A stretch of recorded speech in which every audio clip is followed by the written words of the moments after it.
Assalamualaikum warahmatullahi wabarakatuh. Bersyukur kepada Allah dengan ucapan Alhamdulillahirrabbilalamin. Bersalawat kepada Nabi Muhammad dengan ucapan Allahumma salli ala Muhammad wa ala ali Muhammad. Baik, pembahasan kita kali ini adalah berkaitan dengan agama, yang mana kajian ini adalah kajian dalam mata kuliah ilmu perbandingan agama. Sebaiknya sebelum kita membicarakan ilmu perbandingan agama, alangkah baiknya kita membicarakan konsep agama dengan segala pembahasannya, yang kita mulai dari pengertian, asal usul, pengelompokan atau penggolongan, kemudian ciri-ciri dari sebuah agama serta unsur-unsur dalam agama. Sebab ini semuanya adalah penting. Pertanyaan tentu kenapa? Karena andai kata kita tidak mengetahui ciri dan batasan sejajar yang harus ada dalam sebuah agama, maka dengan sendirinya kita sulit untuk mengetahui perbedaan-perbedaan dalam sebuah agama.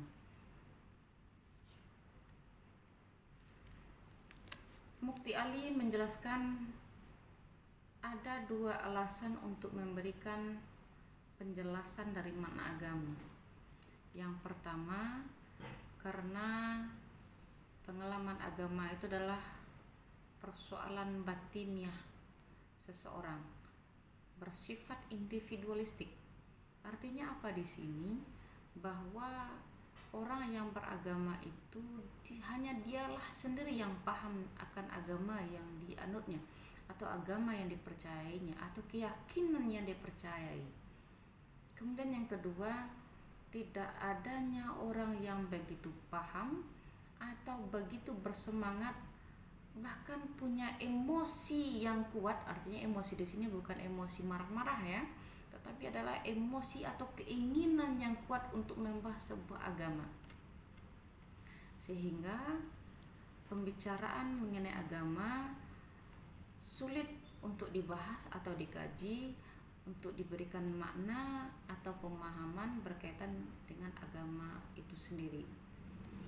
Ini persoalan yang cukup rumit ketika kita mengkaji sebuah agama. Tetapi ketika kita mau mendalami sebuah ilmu atau kajian, apalagi kajian tentang perbandingan agama, maka kita harus mengetahui dulu apa yang dikatakan agama. Samakah agama dengan keberagamaan? Apakah sama juga antara agama dengan kepercayaan? Maka dari penjelasan berikut akan jelas, akan kelihatan bahwa definisi agama dan kepercayaan itu belum tentu sama. Maka kita lihat di sini dulu definisi agama tersebut. Kalau kita lihat secara bahasa, definisi agama itu berasal dari, kalau kita lihat dari segi bahasa ya, kita lihat dari segi bahasa bahwa agama berasal dari bahasa Sanskerta, yang mana terpisah antara a dan gama. A itu berarti tidak, gama kacau. Maka bisa kita terjemahkan di sini agama itu tidak kacau. Apa maknanya di sini? Bahwasannya orang yang beragama itu adalah orang yang tidak kacau. Artinya orang yang hidupnya tentram, tenang, nyaman, hidupnya teratur, hidupnya damai. Jadi orang yang beragama itu adalah orang yang hidupnya damai, tenang, teratur. Bagaimana dengan orang yang tidak beragama? Ya kebalikannya, tidak tentram, tidak damai, dan tidak teratur, serta tidak tenang. Itu definisi agama yang secara bahasa. Kemudian secara istilah bisa kita terjemahkan, yang dikatakan agama itulah segala kepercayaan baik kepada Tuhan, dewa, dan lain sebagainya. Bisa saja kepercayaan primitif. Nah, inilah yang mau kita jawab ini. Kepercayaan primitif itu bukan agama, tetapi dia sebuah kepercayaan saja. Tetapi di sini kita lihat bahwa agama itu sudah pasti kepercayaan, dan kepercayaan itu belum tentulah agama. Jadi jelas di sini bahwa antara agama dan kepercayaan itu tidak bisa kita samakan.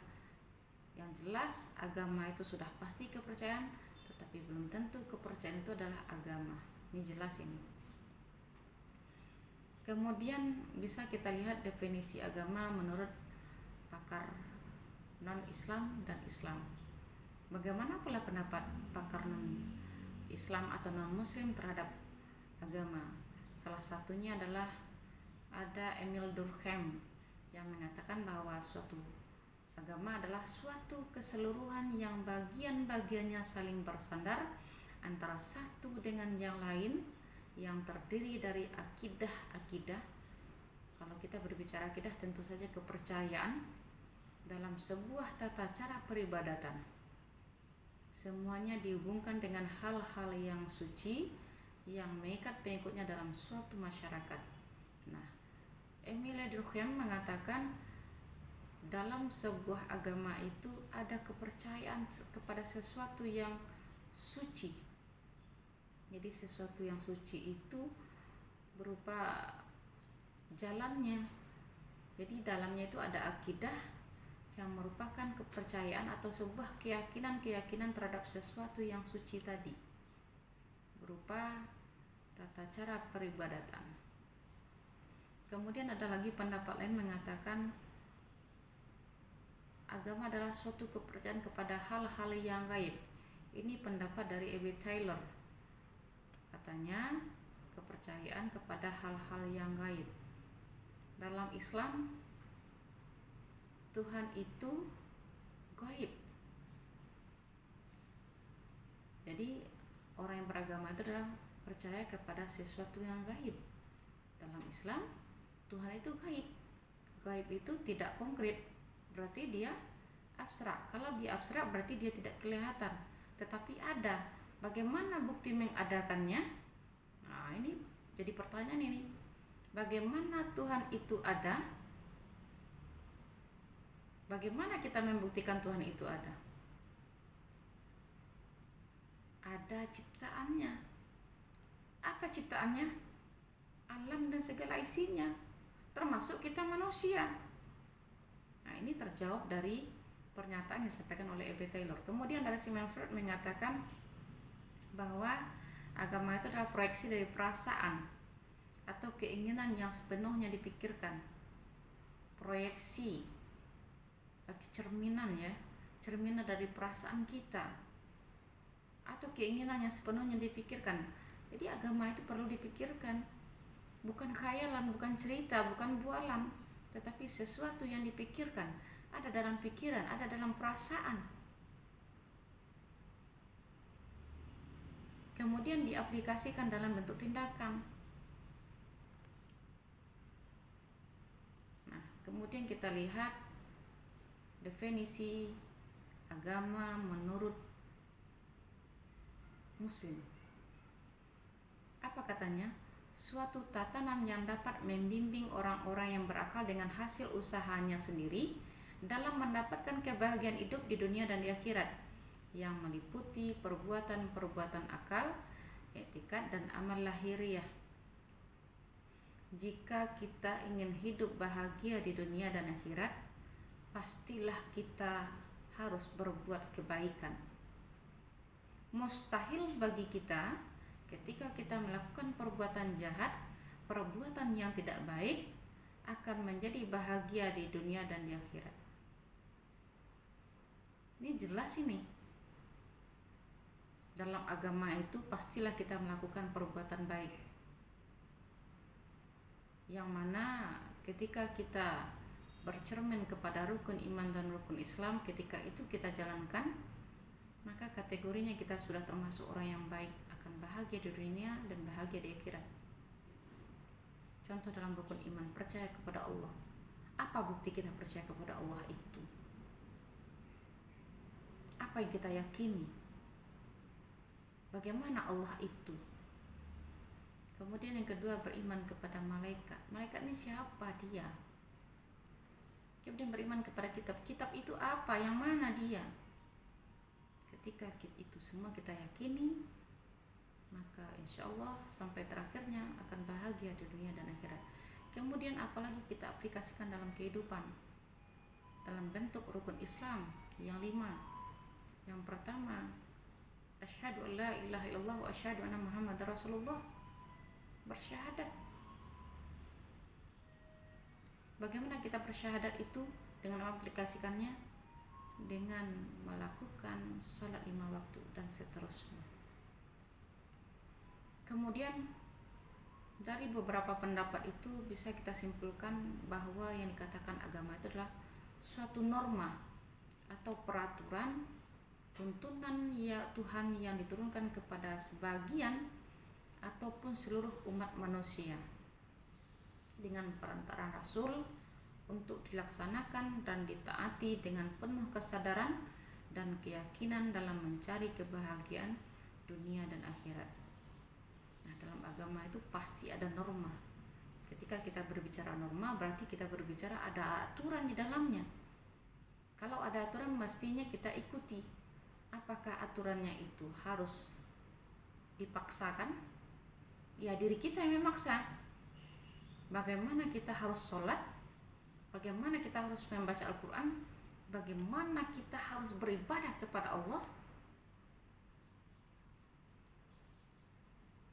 Kemudian tujuannya adalah bahagia di dunia dan akhirat. Ya jelas.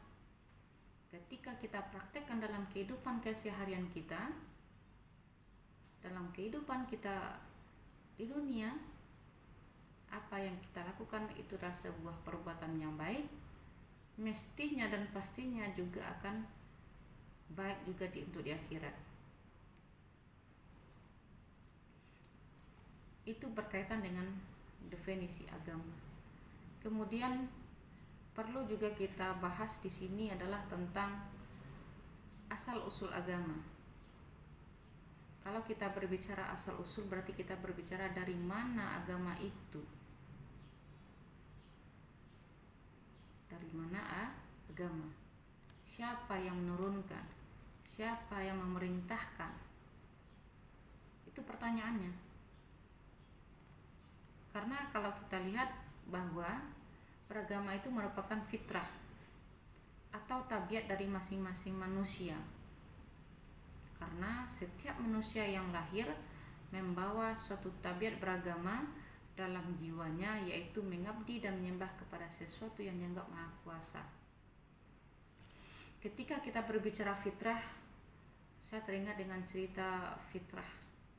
Ada fitrah itu, ada fitrah natural, ada fitrah ilahiyah. Nah, kalau kita lihat apa yang saya sampaikan sebentar ini, itu disebut dengan fitrah natural. Fitrah yang muncul saat kita semenjak usia bayi, balita, anak-anak, dan seterusnya. Pernahkah kita mendengar ucapan dari seorang anak, di mana Tuhan? Siapa yang menciptakan langit? Bahkan ada nyanyi pelangi. Sehingga dalam nyanyi itu ciptaan yang agung. Itulah yang menciptakan pelangi. Walaupun nyanyi, tetapi di dalamnya terkandung makna atau substansi dari Tuhan. Kemudian fitrah ilahiyah. Kalau fitrah ilahiyah ini adalah semacam pengakuan terhadap sesuatu berupa syahadat, yang disebut dengan syahadatain. Asyhadu an la ilaha illallah wa asyhadu anna muhammadar rasulullah. Aku bersaksi tidak ada Tuhan selain Allah, dan aku bersaksi bahwa Nabi Muhammad itu utusan Allah. Itu namanya fitrah ilahiyah. Ada pengakuan terhadap sesuatu yang gaib. Kemudian ada beberapa teori berkaitan dengan asal-usul agama. Yang pertama teori filsafat namanya, atau teori falsafah, mengatakan bahwa agama berasal dari pemikiran atau akal manusia. Bisa saja karena agama itu berasal dari pemikiran manusia. Contoh, ketika Siddhartha Gautama meyakini atau mempercayai akan keyakinannya, mempercayai terhadap suatu kepercayaan yang dianutnya dengan agama Buddha. Saya mengatakan agama Buddha itu bukanlah agama, tetapi adalah sebuah kepercayaan. Kenapa? Karena agama Buddha itu atau kepercayaan Buddha itu bukan diwahyukan, tetapi muncul dari proses berpikirnya akal manusia. Siapa tokohnya? Siddhartha Gautama. Kenapa dia muncul? Karena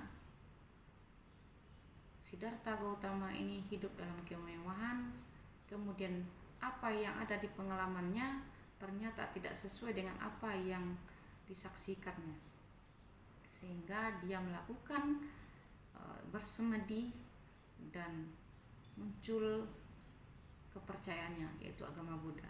Ya, ini tidak terlalu dalam kita bahas karena kita hanya membahas sebuah agama saja atau makna agama saja. Dan materi berkaitan dengan asal mula agama masing-masing tokohnya akan kita bahas nanti. Ada materi tersendiri nanti. Kita lanjut. Kemudian yang kedua adalah teori antropologi. Teori antropologi katanya mengatakan bahwa agama itu kepercayaan kepada semangat yang terdapat pada alam melahirkan agama mereka sendiri. Jadi kepercayaan terdapat pada alam, atau yang disebut dengan agama primitif. Kepercayaannya ada animisme dan dinamisme.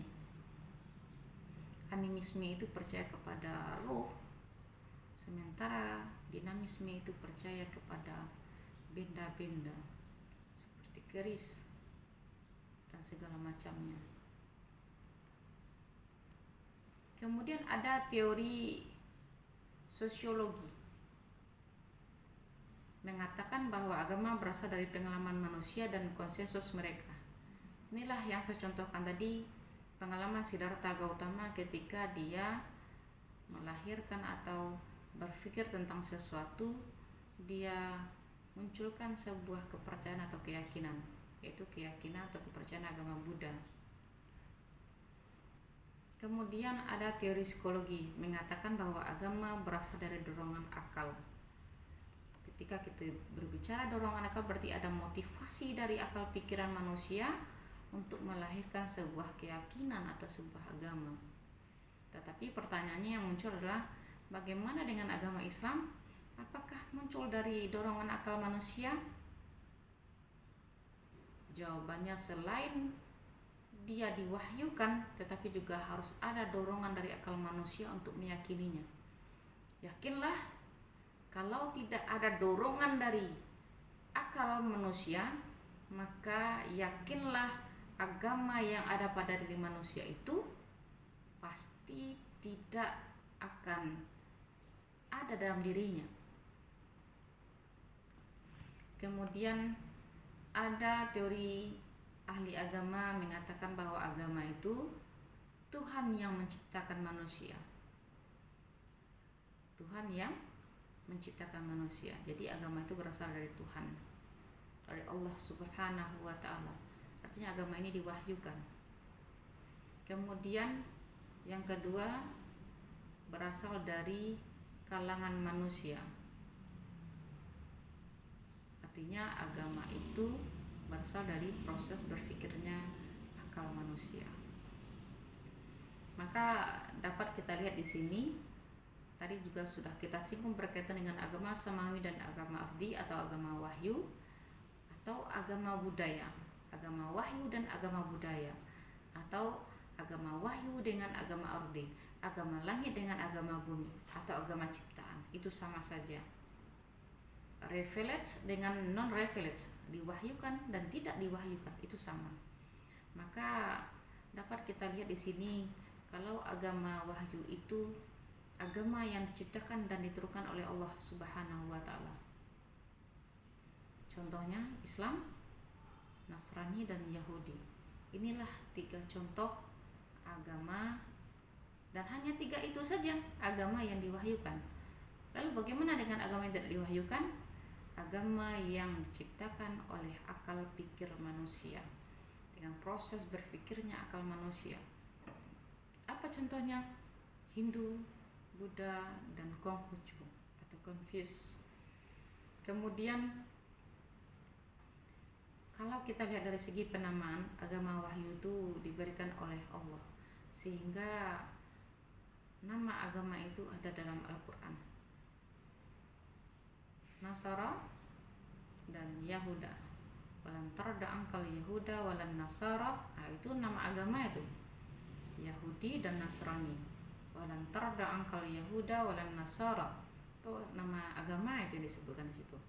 Sementara penamaan agama ciptaan atau agama budaya itu berdasarkan siapa yang menggagasnya atau siapa sebagai penggagasnya.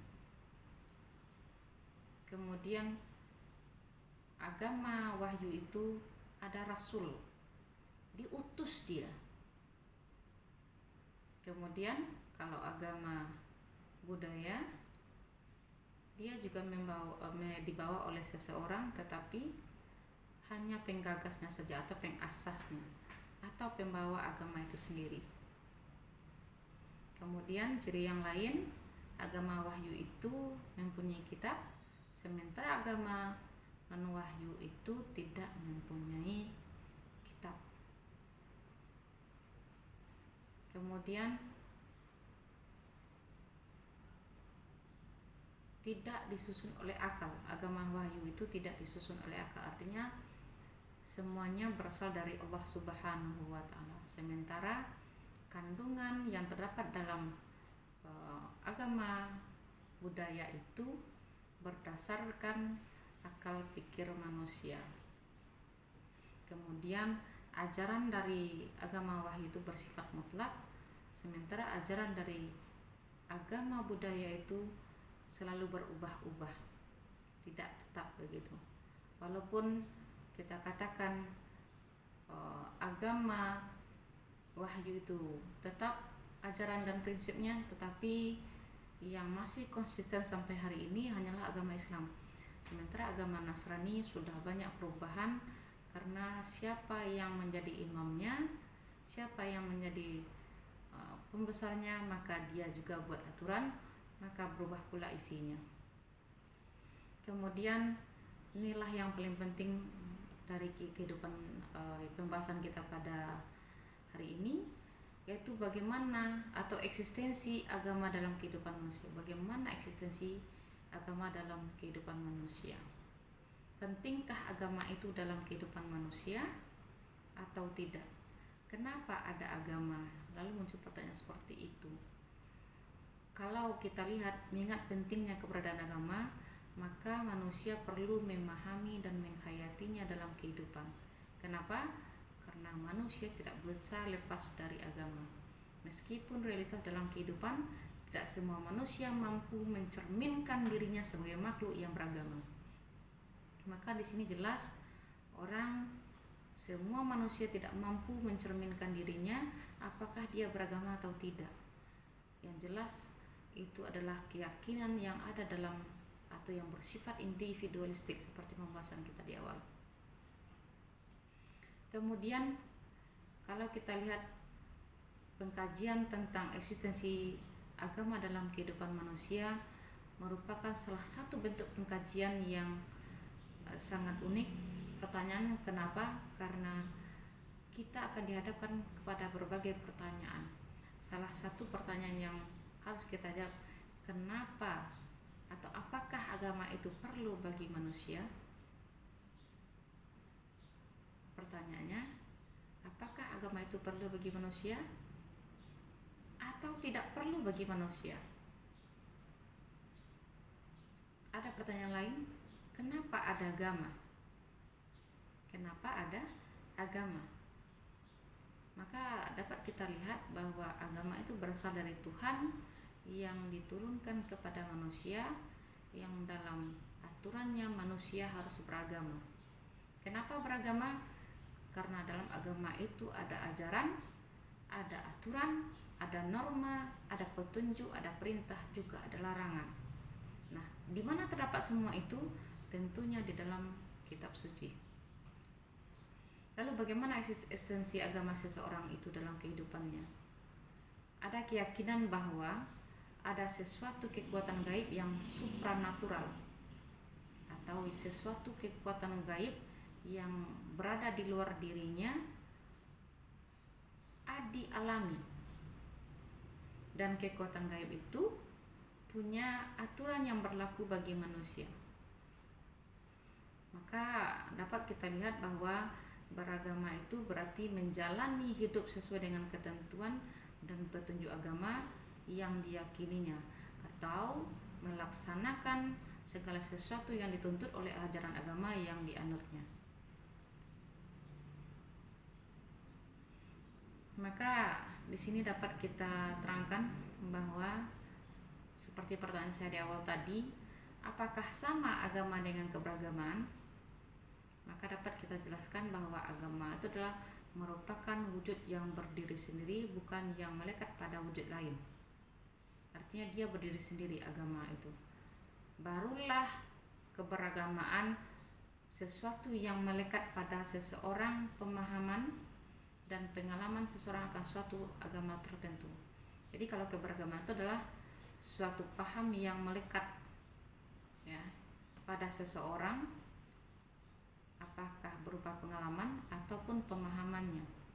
Jadi kalau agama dia tidak melekat, artinya berdiri sendiri, sementara keberagaman itu melekat pada diri manusia berupa keyakinan terhadap sesuatu yang diyakininya. Demikian berkaitan dengan materi tentang agama pada pembahasan kita kali ini. Terima kasih, semoga bermanfaat. Assalamualaikum warahmatullahi wabarakatuh.